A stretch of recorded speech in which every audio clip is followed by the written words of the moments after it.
back to A Well-Designed Business. My name is Luann Nigara, and I'm so glad you found this podcast. Together with my husband Vince and our partner Bill, we have grown our company Window Works from the ground up. So I know and I understand the challenges you face in running your interior design business.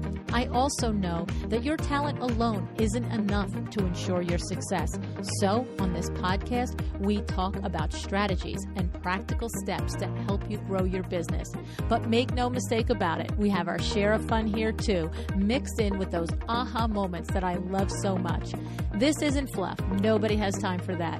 Whether you are a new interior designer or a seasoned designer, I am here to help you create and to manage the kind of interior design firm that you dream of. It's straight talk and it's action. Are you ready? Let's get started.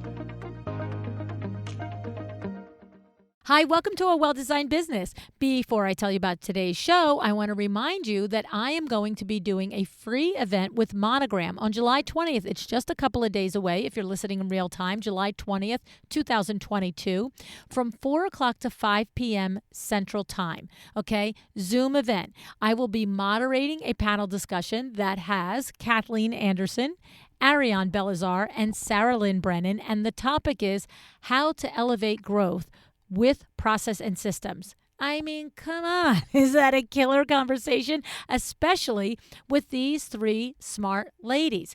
Each one of them I know from having the front row seat to their business. I know they run tight ships. So please join us. And we also get to see that amazing cooking demonstration by Chef John. He always starts the day off with these Zoom events as, teasing us with something amazing that he's cooking. So you don't want to miss this event. It is free. The link to register is in my link tree on Instagram, and it's also on the event page on my website.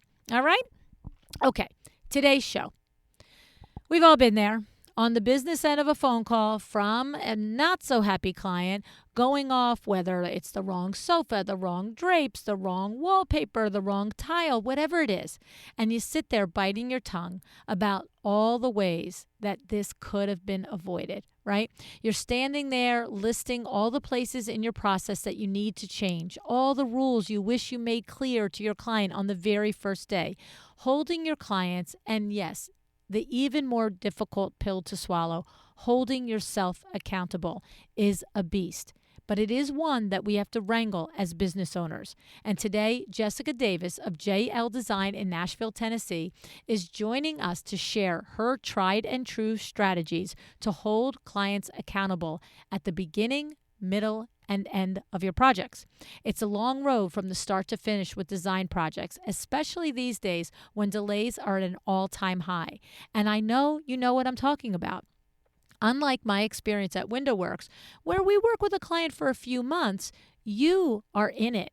I mean really in it for weeks, months, years sometimes, right, with clients. I can't imagine that kind of a commitment and the ups and downs that happen with such a long-term working relationship. So thankfully, though, Jessica is here to talk to us about it.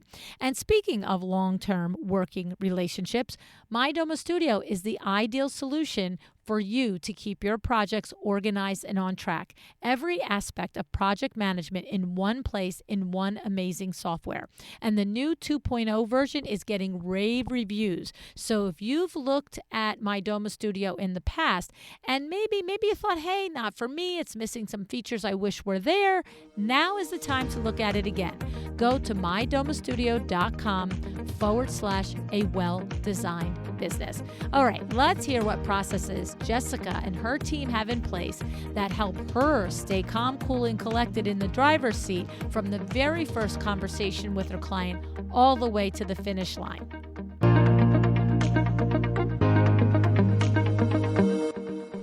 Hi, Jessica. Thanks so much for joining me on A Well-Designed Business today. Thank you so much, Luann. I'm so excited to be here. Well, I'm, very happy to have you on the show today with me, Jessica. We've just had a great pre-air chat, which, I don't know if we could have recorded that. It could have been the Jersey Girls in Design or Jersey Shore Design. I don't know what we could call it, but we just had a great time. And I'm really looking forward to this conversation because, I'm already picking up smart lady, right? That's what I'm already getting from the conversation. And the topic that you pitched to me to discuss today is such a good one. How to hold your clients accountable during the process of working with them. And this is a beast that we all have to wrangle. I always say that I have so much compassion for you guys as interior designers, because you are in the process with clients for so long, 6 months, a year, 2 years, 3 years. And I think that for me, having the experience of Window Works, it's one thing to say, oh, we're going to do it the Window Works way. But when we're in the process with a client, maybe a maximum of 3 months, I think it's probably just realistically easier to keep someone in our process and keep them accountable, although it's still challenging. But you guys have a whole different animal on your hand. So talk to us a little bit about, what is it that you do? What's your philosophy on this? How did you come to it? Like, where do you want to start the conversation, Jess? Sure. So, I have been in business for many years, going on 18 years. My firm is in Nashville, Tennessee, and I have right now 5 designers on staff with me. And this Wow. this basically, like many things, as you know, Luann, I've learned through experience. And one of my passions in my firm is sharing that experience and mentoring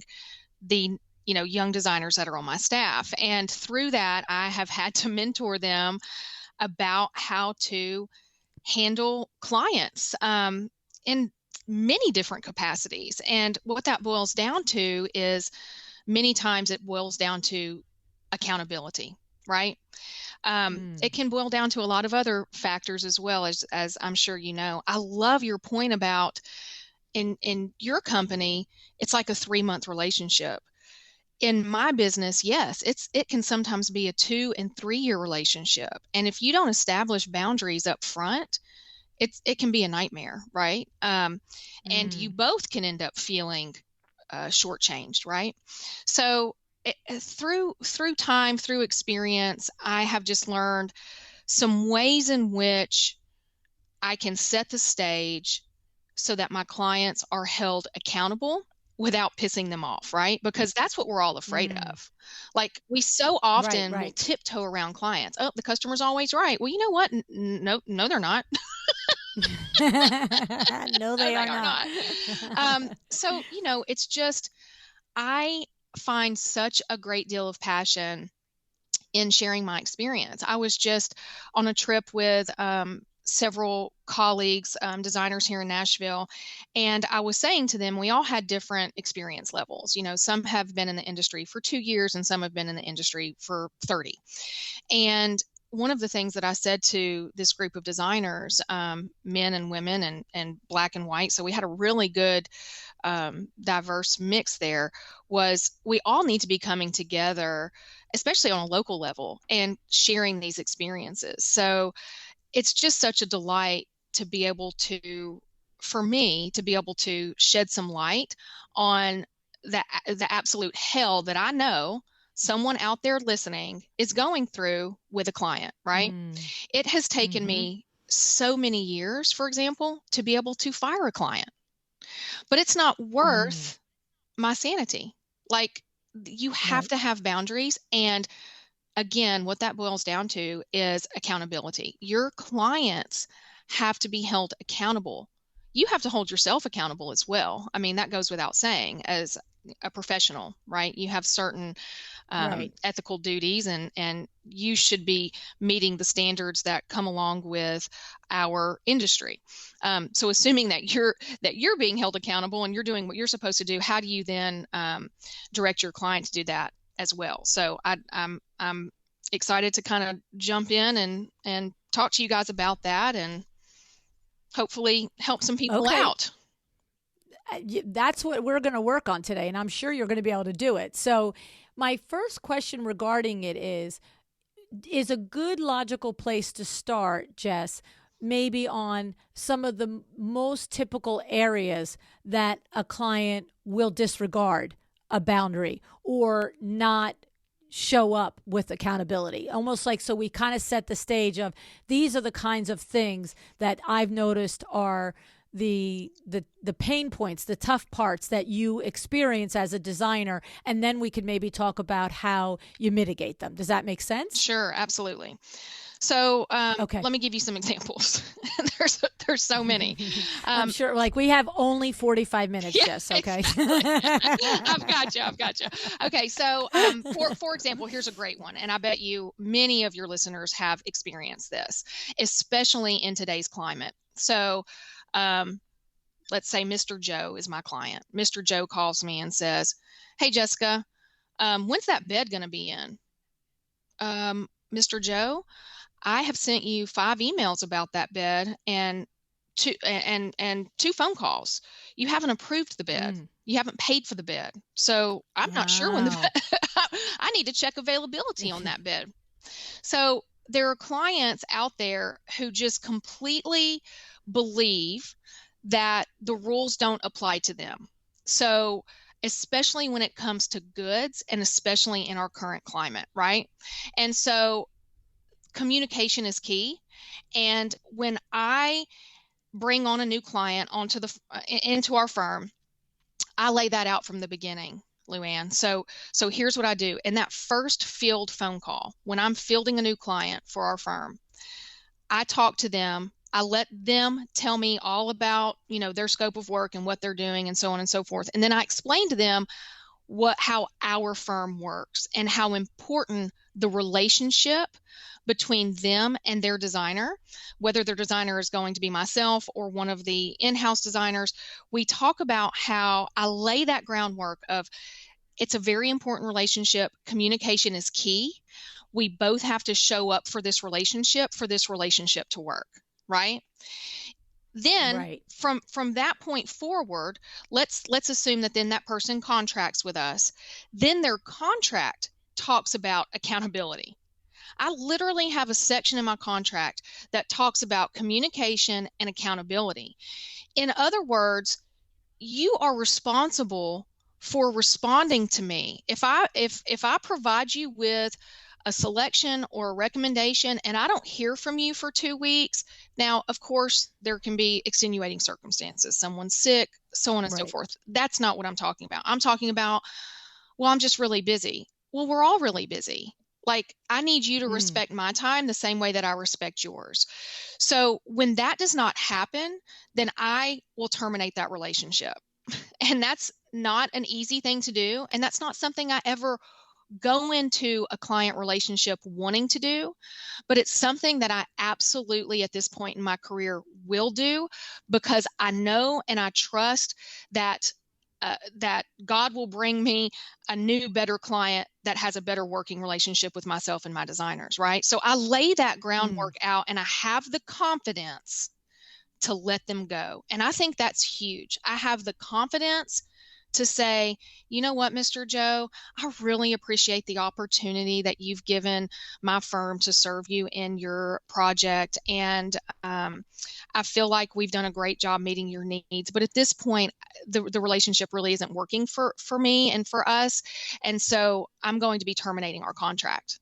It's as simple as that. And he might be upset, but you know what? He had the opportunity to participate, to come play in my sandbox, and he chose not to. So I lay the groundwork up front, and I think that that's very important. And I instruct the designers in my firm to do 3 things. Number 1, the first time they speak with that client, I've already spoken with them to field them for the firm. I've already laid the groundwork that this is a relationship, and they're going to have responsibility in that relationship, right? Then when they are introduced to that client, okay, hey, I'm going to connect you with Rachel. Rachel's going to be a great fit for your project, yada, yada. She reaches out to them. She then lays the groundwork again, right? So what I say to my designers is, I want you to be redundant. I want you to teach your clients how they will work with you. If you don't teach them what you expect, then they're just going to, do their own thing. You have to teach them what to Right. expect and how to respond to you. So you're going to lay the groundwork of, hey, Mr. Joe, I'm going to send you a weekly update every Friday. So I'm training him to know I don't need to blow her up every day, because I know without fail, she's going to reach out to me and give me an update if I need one, right? So there are certain things there on the front end that we establish. Then I take it a step further. Now, I've already said I talk to them about it. Their designer talks to them about it. It's in their contract. Then when we have our first kickoff meeting, which often happens in our studio, we talk about it again. I say to them, or the designer says to them, so here's how things are going to look moving forward. I'm going to send you some information, or we're going to meet on these selections. Whatever, every scope of work with my firm is a little bit different, because we're, turnkey. We do everything from ground up construction all the way to just styling. So depending upon what the job is, we lay it out and we let them know, again, how important it is that they participate, that they provide feedback, and that they do that in a timely manner, right?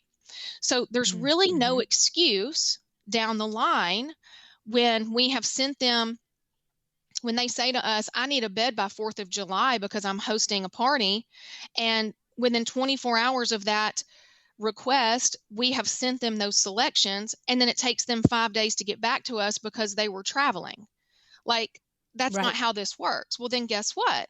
You're not going to have your bed by July 4th. I'm not going to now kill myself because you were too busy to respond to me when I held up my end of the bargain. So we're either going to be in this together, or we're not going to be in this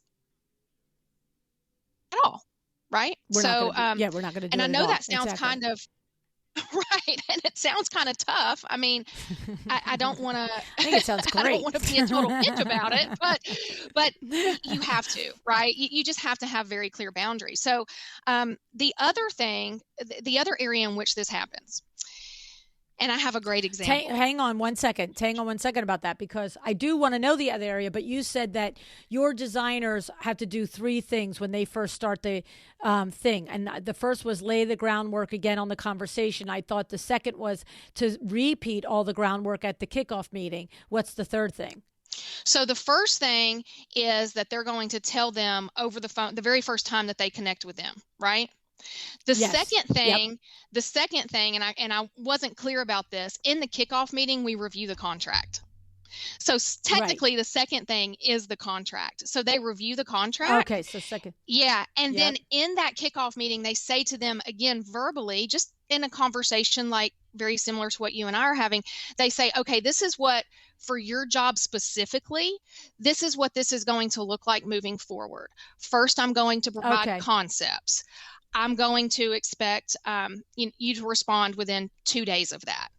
Then, you know what I mean? They lay it out so that they leave their clients leave my studio after that kickoff meeting with marching orders. They essentially have homework, right?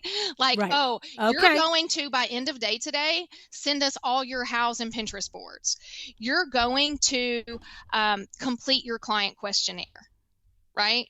And so the client questionnaire helps a lot as well. So we give them work to do, right? We review the contract, we explain it again, and then they leave there with work. Okay. And then what's the third thing that your designers do when they start a new relationship? That's it, Luann. So, number one is they're going to tell them over the phone. Like, hey, so nice to meet you. Just so you know, this is how we do things. Number 2, they're going to meet them face to face. And in that face-to-face meeting, they're going to review the contract. That's the first time that they're reviewing the contract in person with them. Got it. So number 2 is the contract. And number 3 is basically re-explaining and sending with marching orders. Okay, right? Got it. And then throughout the relationship, they're setting those standards. Yes. So what I will say to the designers is this. This is a classic example. Well, I left that meeting and he approved everything and it went great. Wonderful. Did he sign off on the spec sheets or on the actual samples? Well, no. Okay. So you don't have any signatures on it. Well, no, but he said he loved everything. His wife was there. She loved it. They said they're good to go. Okay. Here's what you need to do. A, you need to have it signed off on, because that's how you hold him accountable, right? Yep. They always, when they approve something, they have to sign it.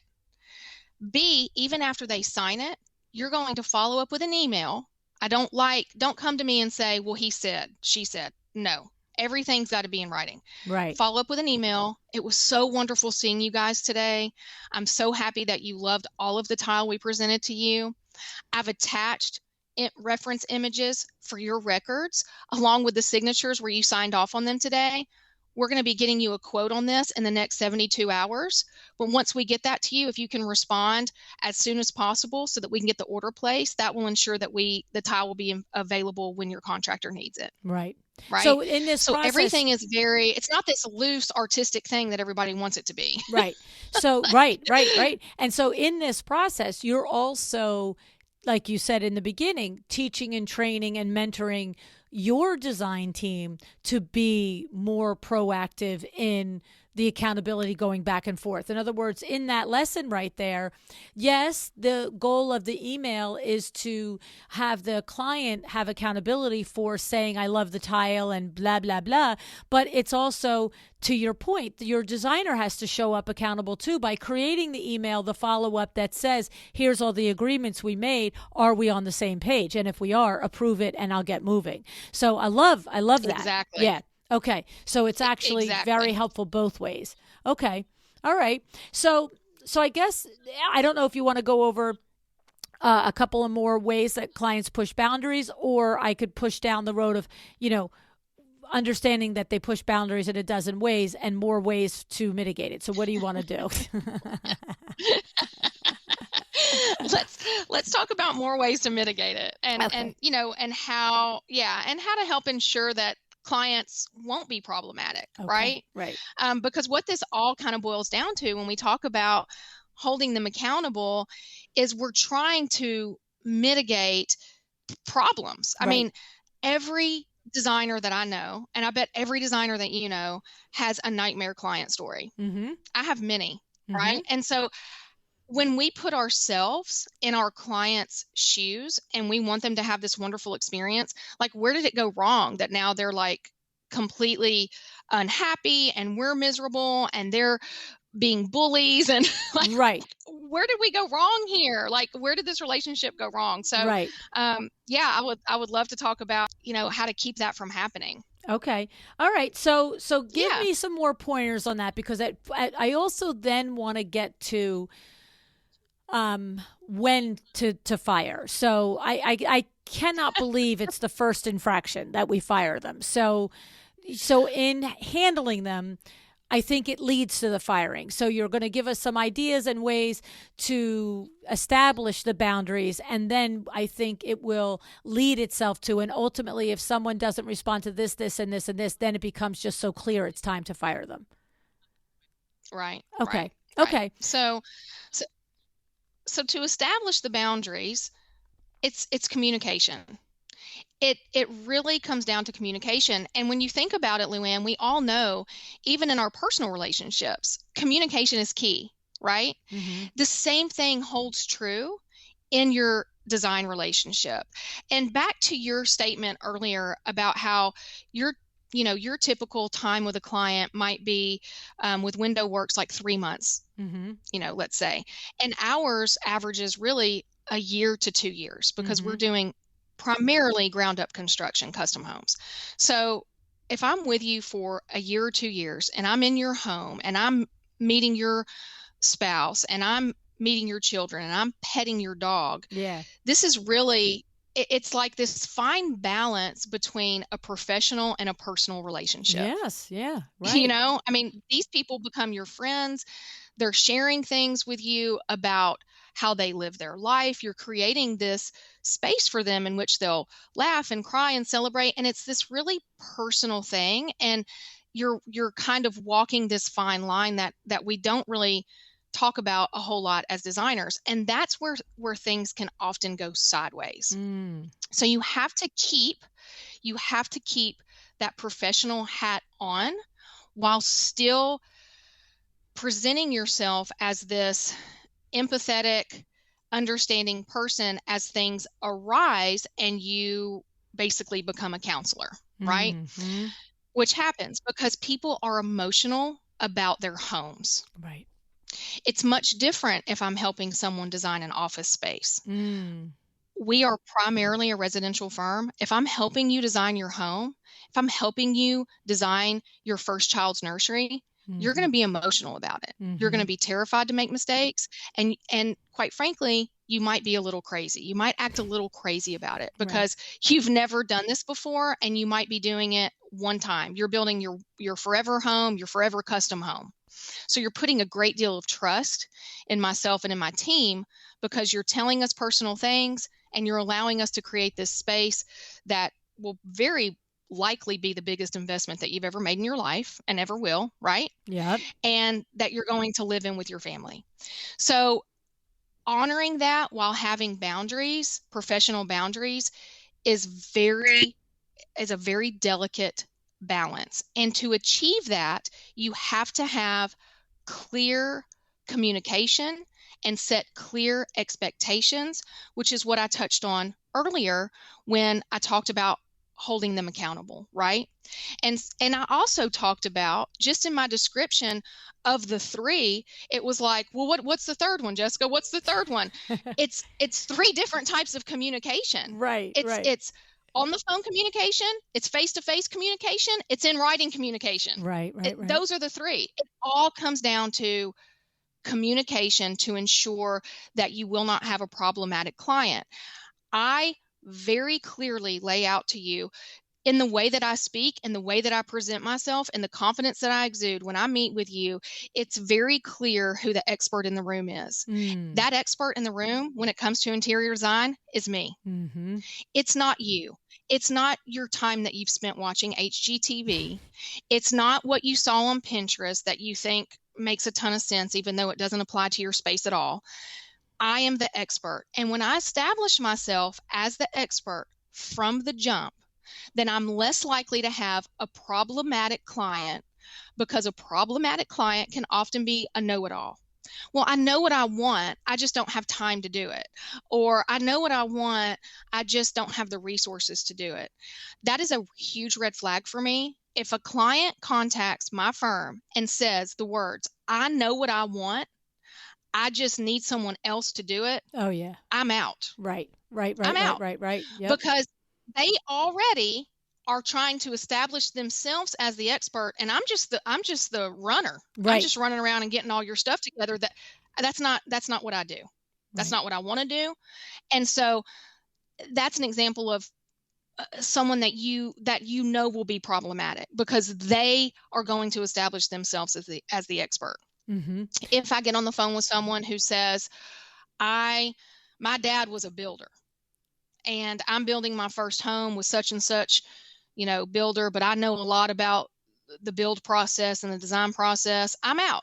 Yes. Because I'm not going to get in a pissing match with you about who the expert in the room is. Right. I'm the expert. Right. So that is one of my major tips. Besides clear communication in writing, it's establishing yourself as the expert in the room from the beginning. And to do that with many different personality types, to be able to do that, you have to be confident in your ability as a designer. Some of that just takes experience. Well, I was just going to say, and it does come with experience. However, on your way to getting experience, you have to remember that even if you've only been in business a year and you've done 10 projects, that's 10 more projects than the client has done.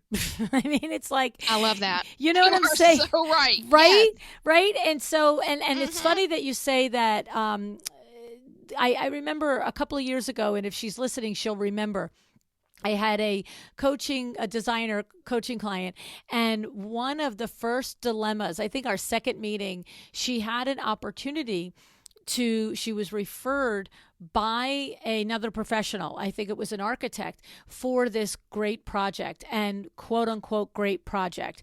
And I remember the designer thinking that her dilemma in taking the project was that it was a big project. It was a full, if I want to say, it was a full build from ground up, and that it had a timeline that it needed to be done in like 8 months or something. So this was probably like right the fall before COVID. So when you could actually talk about timelines, right? And yeah, and on one hand, I think if I remember it correctly, the concern was a little bit more centered around, I don't have a big team. This is a big project. I'm a little concerned that I have the bandwidth to execute it. And of course, I don't have a process for doing this because I've never done this type of project yet. Okay. That doesn't mean you can't take a project because you've never done it yet. Okay. I just did a solo show on that recently. But the thing about it is that she was driven towards the project because of the home that was going to be built, the location of the home, and what she knew of the client as far as the budget that she expected it to be. So it was expected to be dream, quote unquote, dream project as far as deliverables, like being able to design and the photographs and all that.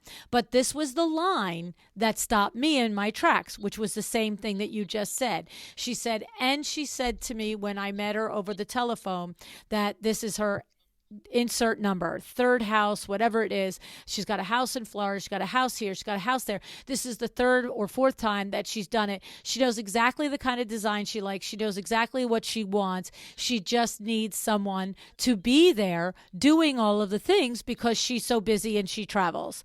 And I was like, there is your problem. This is your problem. Not that you don't have 16 assistants, not that you don't have a process for construction and design from the ground up. This is your problem. This client thinks that she's basically a designer, with a side hustle, she's a lawyer or whatever she is with a design side hustle, and she just needs her gopher. And I said, and you are going to want to do the project the right way, and she's going to keep getting in your way, and you're going to say that sofa is the wrong scale, and she's going to say I like it, and I remember her face being so disappointed, and I just said to her, I said, look, the bottom line is you want the pictures. I said, guess what? You're never going to get to the pictures. You're going to end up firing her, or she's going to fire you well before the pictures ever come. I said, it's not going to happen. I said, you can take my gut instinct on it. You can take my business expertise on it. You can take whatever you want, or you can take the project and I'll hold your hand while you cry all the way through. Like basically, you know what I mean? Like, you're a grown up. What are you going to do? And she's smart lady. She walked away from the project, and, I don't know. I don't remember what it was, but I think I ran into her High Point or somewhere a few months down the line. And she said to me, whatever her moment of clarity was, and I can't recall what that is at this moment, but she was like, thank God you talked me out of that. XYZ, XYZ. You know what I mean? And the only thing I'll just tell you from a learning perspective was that we did have to carefully tread with the referral from the architect. Right? Because we didn't want the architect, this was his client, right? We didn't want the architect to think, well, you can deal with crazy, but I don't want to, right? And we didn't want the architect to think, we couldn't just say, it's above my pay grade at this point. I don't really have the chops to do it.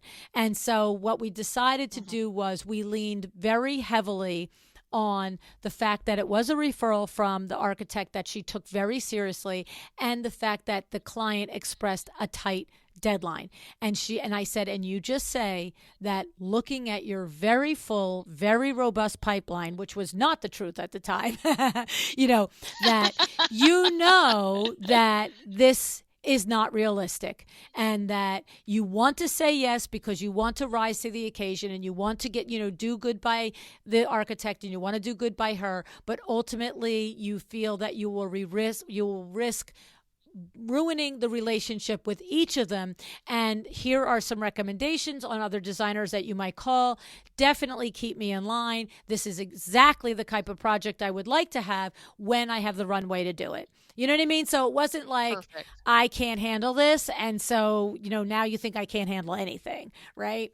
And so, exactly. So that's the thing. It's like when somebody is coming as the know-it-all, it's it's like, again, I'll just relate it to Window Works. It's for Window Works, I can deal with you because it's an hour and a half consultation. And by the time we're done, we're either going to work together or we're not. And if we have, we've decided on the thing. We're not multiple things. And so I can have a know-it-all, but I do other things with a know-it-all. Like, you miss know-it-all, this is your solution. I've told you 3 reasons why I don't like this solution. You know what I mean? And I tell my salespeople now at Window Works, when somebody actually wants to order something that you don't recommend, I want you to write that on the contract. We are, because we're not, look, we're not building a room. We're doing a window treatment, right? It's like if somebody says, I want room darkening, they order wood blind. Well, guess what? You're not getting room darkening. Like, you're not. But you're telling me you want it, and I'm saying, okay, we're going to write down here that you said you wanted room darkening, but you also want a wood blind. It's not going to give you room darkening. Okay, right? That's right. Mr. Know-It-All. That's great. Well, my other wood blinds were room darkening. That's what they say. Oh, that's awesome. You have magic wood blinds. Great. Yeah, really? I've never seen those. I would love. Do you have any pictures of that? Can you tell me where you found those? I would love to reach out to them. Exactly. Yes. I mean, that story is so reflective of exactly what I just described. Yes. Like, that was the perfect story to align with what I'm talking about here. So the other thing is that's to keep you from, you said a moment ago, let's talk about how to get from hiring to firing. Like, to your point, you're sure we're not firing on the first mishap, right? Right. Like, you're laying out I need you to communicate back with me, like the guy with the bed, right, where you fired him. I gotta believe that he has done that or other things. You didn't just like, well, sorry, you don't have a bed and now you're out. Like, I'm not doing your job. Yeah, right? Exactly. Yeah, right. So the thing is, and I also would imagine just that it's not a hard and fast threshold, right? Like, we talked off air about the 80-20 rule. You create your process and systems for 80% of the situations, because 20% of the situations, it's like you said, somebody's going to have a major life crisis and they really don't answer you for 2 weeks, but we let that go. Or, whatever. But the 80% of the time. And so I got to believe that he had to have missed his deliverable, whether it was an answer in an email, phone call, meeting, selection, multiple times before you were like, okay, you didn't order the bed and I'm done with you. Right? Yes, you're right. You're absolutely right. So, so here's what now, have there been instances where the first infraction, they're fired? Yes. And that's where I just have zero tolerance. So it was with him, lack of communication. So just refute. It was like this hurry up and wait. Yeah. Kay, it was a control thing at the end of the day with this client. Hey, I need this. Like, can you get this by end of day? I would stay late. Yes. Because it was a great contract. And the initial conversations that I had with him, I felt like, okay, this will be a good personality match. There were no immediate red flags, but as you know, sometimes you don't see those red flags until it's too late. And so it was this lack of communication, which quite frankly felt like just a lack of respect. Yeah. Because he would ask for things. He wanted things in a very quick turnaround, and I committed to that. I included that turnaround in my contract, and I delivered. And then I would wait days and days and days and days for responses, and then immediately it would be like, where's my stuff? So it was just very unrealistic. So the first thing really, it was that lack of communication. That's going to be your first step to me either sitting down and saying, hey, if this doesn't change, we might need to consider going a different direction. I might not be the best designer for you if I'm asking too much from you, right? So the lack of communication was huge. You answer my email. The unrealistic, exactly. The unrealistic expectations, that is really tough. And for new designers who, like the one you described, it was probably monetarily a really good job that she needed for her business. She wanted And for a very business, yes. often, yes. And very often as designers, we will overcommit so that we can get the pictures or so that we can get the payday. Okay. And when we do that, we set ourselves up for failure. So when we have a client who has unrealistic expectations, it just won't work. It just won't work, Luann. So this particular client, lack of communication, did not respect my time, missed some calls, some meetings, some phone meetings, which again felt like he didn't respect my time. And then completely unrealistic expectations on, for example, we need to have new carpet. We need new carpet put in the house. Oh, okay. I have a good source for that. I can reach out to them. Yeah, well, we need it. We're going to need it next week. Oh, yeah. Okay. Well, I can't, there's no way that that's going to happen. Well, in my other house in New York, I was able to get it in a week. You know what? I can just call around. So then he would kind of be a jerk about it. Like, well, if you can't handle it, I'll just handle it. Oh. So then it made me go, okay, well, that's fine. It just was not working. Yes. Right. So these unrealistic expectations. And then here is the final straw. Now, if you do this to start, you're gone from my firm. And I think it really has been a beautiful thing because my staff feels very protected in this way. If you yell at me or my staff or curse or talk down or completely flip out, I have zero tolerance. You're done. I do not tolerate it. I had a huge turning point in my career when one of my senior designers who I adored, she was wonderful. We're still great friends. She's no longer with my firm, but she came into my office. She had a client and it was a great job. She was doing it was a good client. There were some things, some little red flaggy things, but we were so close to completion. And it was a remodel. And she came into my office one day, Luann, and was bawling and shaking. And I'm like, what is wrong? And he had just berated her over the phone for 30 minutes for some, you know what? Honestly, it doesn't matter what it was for. Right. In reality, it was for something it was just so stupid. And it's like, you do not have the right to speak to me or anyone like this because because your tile was chipped on for any reason. Right. And so that is immediate termination in my firm. Because I just won't deal with it. I will not tolerate, I just won't tolerate it. Right. I mean, we have had clients who a chair has come in. This is real. A chair came in the wrong fabric, and this client in person started screaming and crying about the chair being in the wrong fabric. And it's these people, and I'm grateful for my client. Here's the thing, I am so grateful to do what I do every single day. And we have wonderful clients that are wonderful to work with, but you do have wild cards, right? Yes. And like I said, I've been doing this for 18 years. So I've had some wild cards. When people react this way, for me, Luann, now I have plenty of colleagues who quite frankly tolerate this behavior. And I'm like, I don't know how you do it. And they think that I'm like some kind of badass because I fire clients. But in my mind, I cannot tolerate it because I'm thinking to myself, literally there are children starving in other countries and you are flipping out about a problem that I'm going to fix. Right. It's okay. I'm so sorry that it came in this way. I don't know how this happened, but I'm going to fix it. We're going to get it fixed. Don't scream at me. Right. So, that is how clients get fired in my firm. Yeah, no, you know what? And the thing is, they don't communicate. Okay.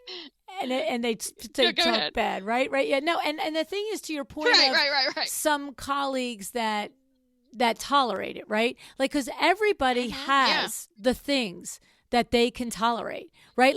It's, it's funny because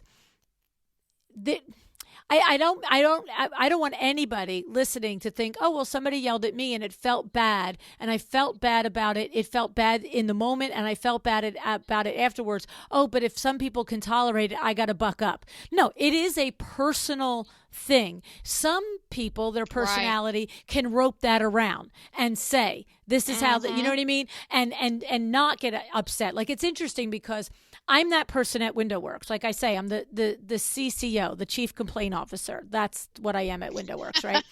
So every single person that's upset about something, once it's like past level 1 or 2, it comes to me. And it's funny because I had a conversation with one of my employees recently, and it was a very difficult week. We have 2 administrators in the office, and one of them was on vacation for the week. And when any one person is out in that position, it is a tremendous amount of weight for the other person. I mean, the phones do not stop coming in. We get 100, 200 emails a day, hey, can I get an appointment with Kim? Really? I don't know. Can you? Because that's not designed to get an appointment with Kim. Like, it makes me crazy. Like, this is total inside voice. I really want to answer that email and go, yes. Like, you want to email again and say when?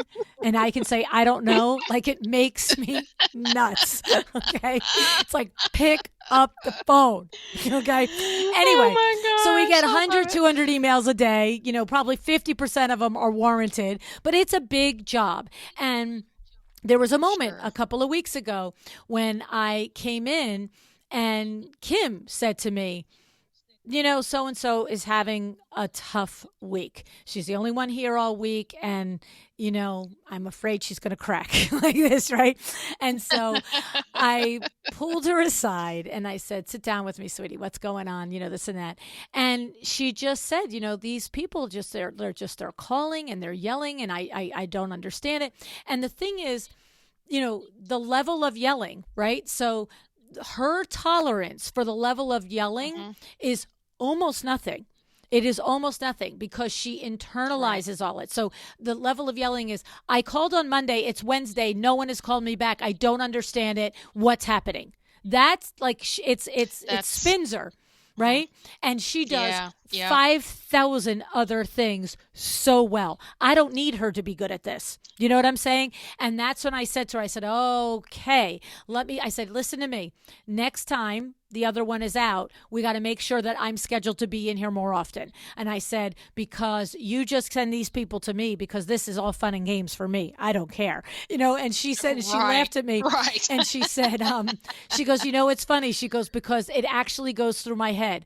Be more like Luann. Be more like Luann. Don't worry about this. You know what I'm saying?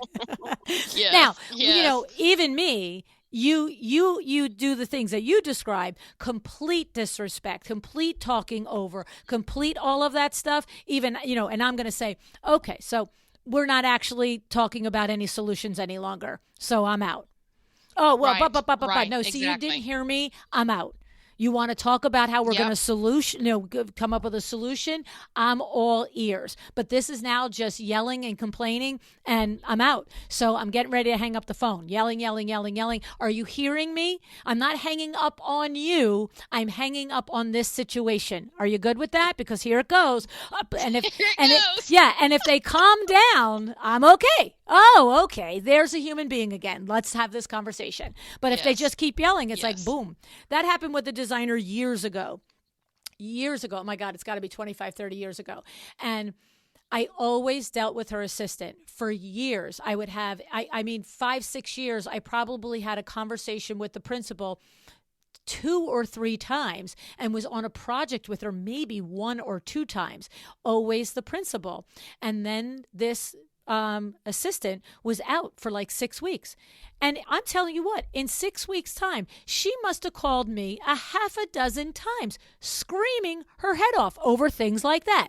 Oh, well, the blind was missing the wand and the this with that. And the first couple of times I'm taking it seriously. Then I'm like, no. Right. And I just said to one day, she's off on the rails. And I said exactly that. I said, I'm not doing this. I'm hanging up. And she's yelling. And I'm saying, I'm hanging up now. Boom. hung up, phone ring. She goes, you just hung up on me. I said, yes, I did. Don't you ever do that again. I said, I don't have to worry about it because I'm never going to have this conversation with you again. And I said, and if you want to regroup this, I'm all for it. But if you're staying on this train, I'm out. Well, she started yelling. I just hung up. She called back again. Everybody in the office is like, I'll get it. I'm like, over my dead body, does anybody answer this telephone? And I picked up the phone. She's like, do you have any idea what you're doing? I said, oh, no, I do. Do you? And I didn't say another word. I said, because what I'm doing is I'm establishing our rules of the road here. I'm establishing that we'll talk to each other with respect. I'm establishing that I will listen to you all day, every day, about every single thing anybody in my company has done wrong. But I will not be talked to that way. So that's what I'm doing here. Well, I'll never do business with you again. That's fine with me. Hung up. Thank Boom. goodness. We didn't hear from her for years. Yeah. Came back, hey, how's everything? It's great. How are you? So there's different ways, right? There's different ways, right? Yeah. And I don't want any listener to think for a moment that when a client gets upset, I'm just like, peace out. That's it. It's not that at all. I am very gifted at talking people out of their tree, and clients do get upset, and rightfully so. Gosh, Jessica, I thought my oven was going to be here today, and and that is annoying, and I would be pissy about it too. It's the people that are really what most people would consider abusive. I'm talking screaming, cursing, that's the thing, out of their mind. 100%. It's there's a difference. Well, There's that's what that right? situation was. Like what's happening at Window Works on a daily basis is a level 3 out of 10. When it's a level 10, it's a different flip that gets switched in my head. And that was what I was talking about a moment ago, and I didn't finish the thought. I think I lost track of the thought. Is that 80-20 rule, right? There are some times when your inner voice just knows that, this is completely unacceptable and we're going to terminate. And there's other times where, like, what I say on the show all the time, Jess, let's wind this back. We have a problem here. Mm-hmm. Let me wind it back to the place where I could have changed the outcome. Sometimes it's to the conversation before. Sometimes it's all the way to your initial meeting where you set up the boundaries and the communication standards, right? Like if I can really say that this customer, client is in this heightened state, and I can say, well, you know what? At the beginning, if we didn't establish this, then I know I got to plow through that.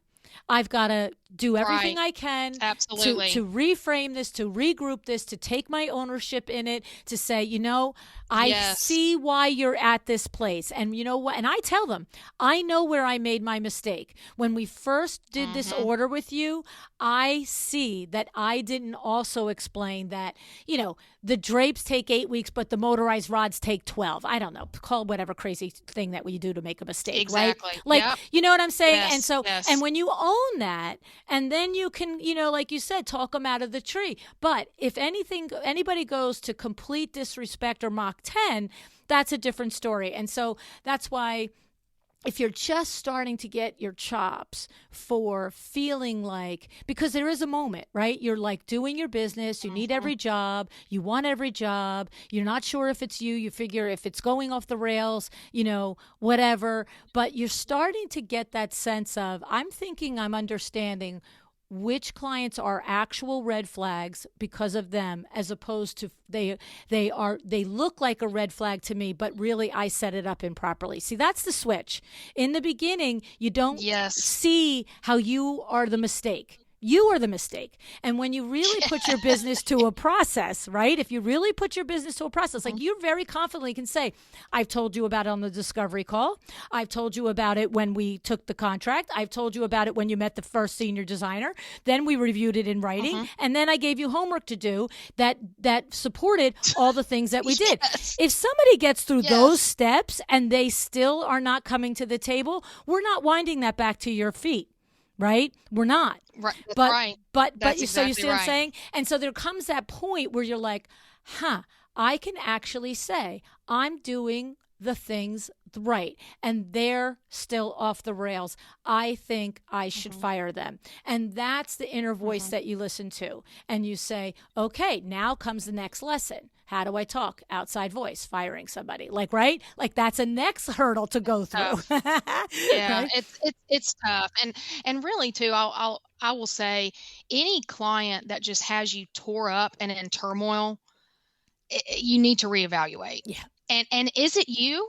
Is it you? Are you just allowing yourself to be in that position? Mm-hmm. Or is it them? And I love what you said about ownership. That is Mm-hmm. huge. I cannot tell you. I actually have a longtime client who just a few weeks ago told me that, and this is a client that, you know, we've been through a lot of projects together, and there's been times where she's gotten upset, and you know, we've had to work through these things. And she said to me, you know, one of the things that I love about you, Jessica, and why I trust you and trust working with you is you're never afraid to admit when you've made a mistake. It's magic. Because It's I do magic. make mistakes. Yep. I do make mistakes. We all make mistakes. That's right. The designers in my firm, we all make mistakes. That's right. And yeah, sometimes you've got to just take it on the chin and say that we messed up. That's the truth. And we're You know, going to make it right. you and listen we're to gonna the pay show. for it, whatever. Right. And you listen to the show. You Yes, know what I yes. say. If you don't want to make a mistake, stay in bed. Right? Because the rest of us out here are Yes, putting it on the that's line. right. Like, because Stay in that's the bed. only place. And probably Yes. I would argue that staying in bed is a mistake. But I'm just saying. Right? And so the thing is that when Depends on the day. Right. But the thing about it is when you've all been in this situation, you have all been here when you have done an engagement with somebody, whatever the transaction is, whether it's an extracted long-term transaction or it's a little tiny thing like ordering something at a restaurant.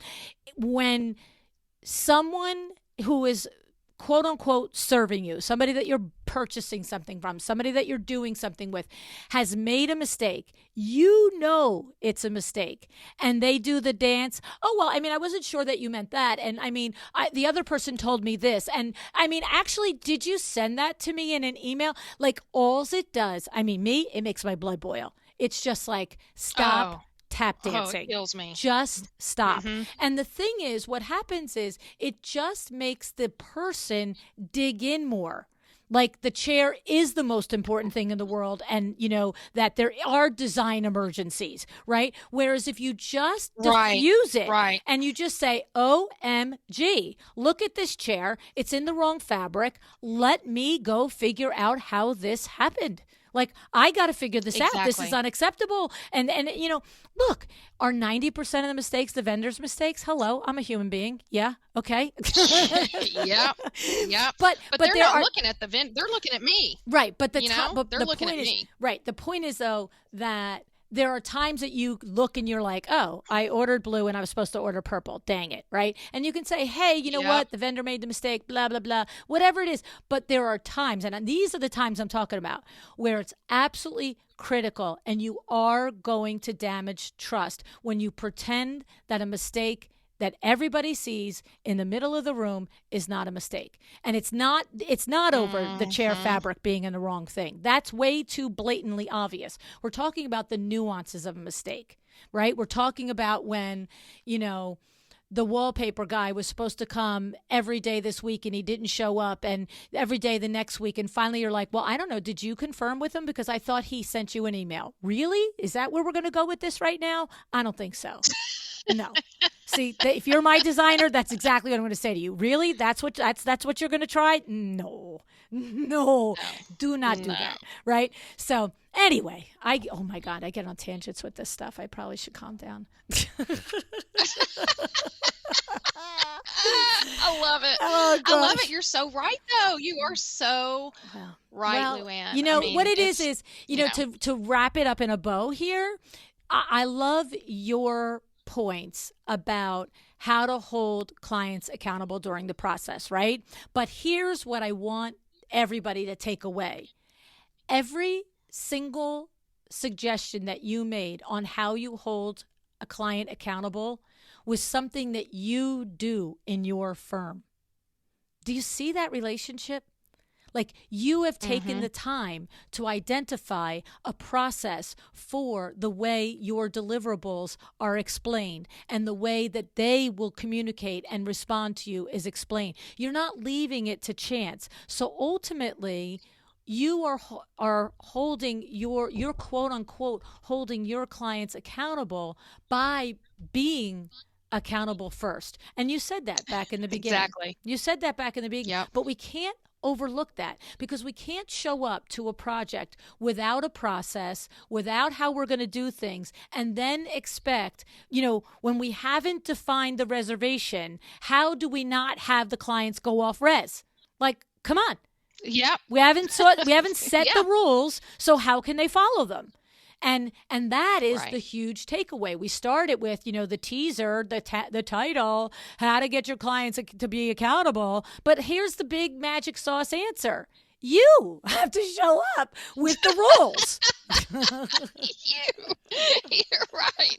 That is the magic sauce answer. Right? You're It's right, like you have because to then they think just, about it, right?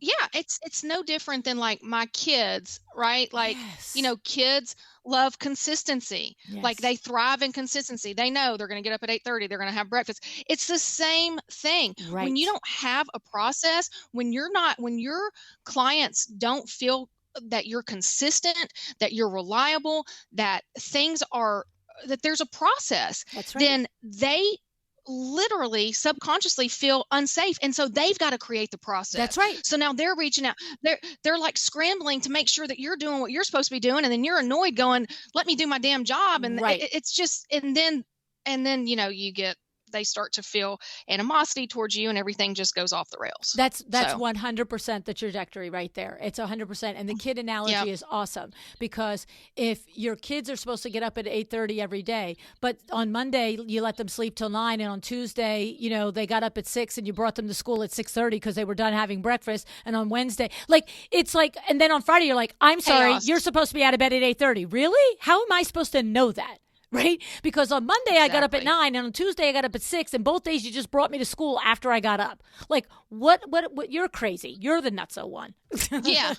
Right.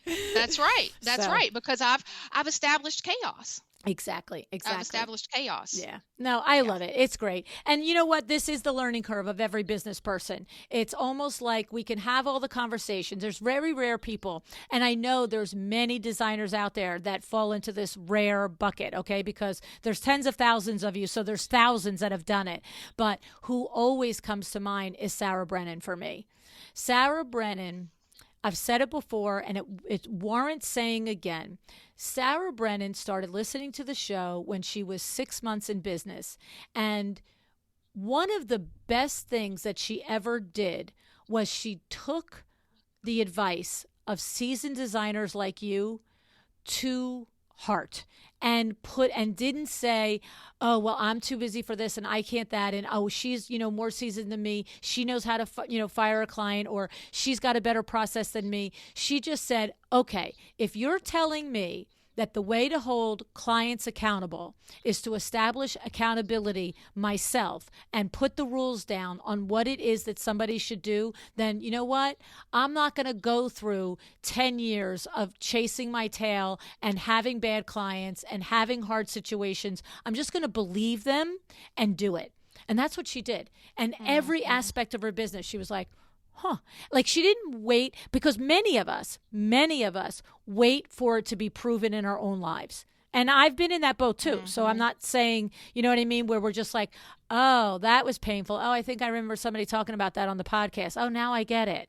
Right? She took it as, if Jessica's got 19 years experience, I'm going to trust her and I'm just going to do it. So it's hard though. It is hard. That's why it's rare. So It's hard, and I would love to save people. I mean, listen, I didn't have anybody when I started my career.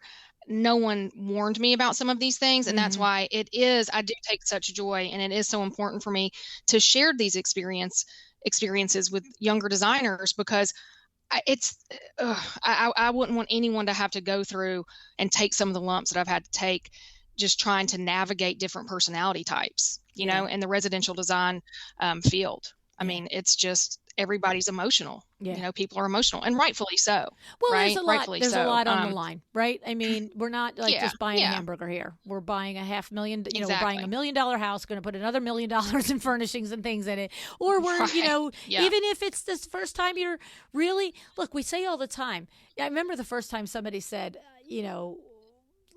that a budget for a living room should be like at least $50,000 or something. And I remember it hitting me like, in my entire life, I have never spent $50,000 on a living room, and I've lived just fine, right? Like that was inside voice as I was Right. listening, to my guest speak. But then the guest followed up with the point that if you just went and added everything up in your living room that you did over the years, it was like, oh, yeah, maybe I don't have Yeah. 50,000 in there, but I probably got 30 or 35, which for someone who has never used a designer and never has done the things the way you guys do them, I never would have even thought that. It's just a way of quantifying, like, oh, yes, Sure. even a regular person that is not ever going to have elevated luxury designer in her home because she's not involved in it, has spent tens of hundreds of thousands of dollars to outfit her entire house over the years. I just did it, $100 and $500 and $2,000 at a time. Right. And so, Yeah. so the, Yes. yeah. Yes. So the point is whether the client is like somebody like me that is finally like, I've got 50 grand. We're going to do this living room all in one shot. Whereas somebody else might be like, I can't do a living room for under two. Either way, it's a lot of money. And that's where the emotion comes in for the client. And then what you said makes total sense. If I don't feel safe in your process, now I'm starting to spin. Does she have it under control? Do I have to manage it? Do I have to remind her? Do I have to do this? Like, what's happening over there? And that's when, we get called crazy. Hello. Yes. So Yes. And I've been called that a few times in my life. yeah. So, oh my goodness. Anyway, well, obviously we could, talk for days and days. There's clear that. So, but I do appreciate, Jessica, your being on the show and sharing this expertise. It's a good, hindsight lesson for all of us to take advantage of and just understand that, yes, we want our clients to be accountable, but we first start with establishing what accountability looks like so that they can step in line. And that's the biggest takeaway for me on this. So thank you so much for sharing all of this with us. Thank you, Luann. It was such a pleasure, and I really appreciate the opportunity, and certainly hope that some people will feel empowered and happy and relieved overall, that maybe they've got some new confidence and some new processes to keep the peace. 100%. Thank you, Luann.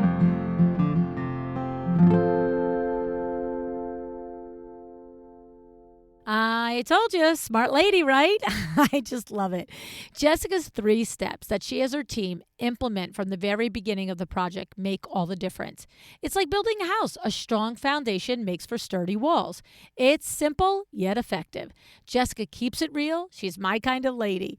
As business owners, we have heard it time and time again. The customer is always right. But are they?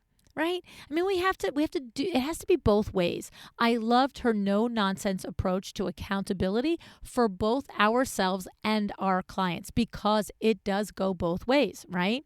You have your own set of rules, your own code of conduct, your process, your own set of boxes that need to be checked. If you are doing all these things, why wouldn't it make sense that your clients have their own set of boxes that need to be checked as well? If Sally Smith wants a blue sofa and you show her the most perfect blue sofa in the world and she loves it, but you don't make Sally sign anything that she says she loved the blue sofa, and then Sally changes her mind 6 months later and says, no, I wanted the pink one, who is held accountable? You? Sally? Well, this is where Jessica has the right idea. If you set expectations from the start that your team requires a signed approval from the client on every single sample, there's no question where the accountability lies. Now, like Jessica and I said, there are plenty of scenarios where we as the business owner make mistakes, and for those situations, we have to take ownership.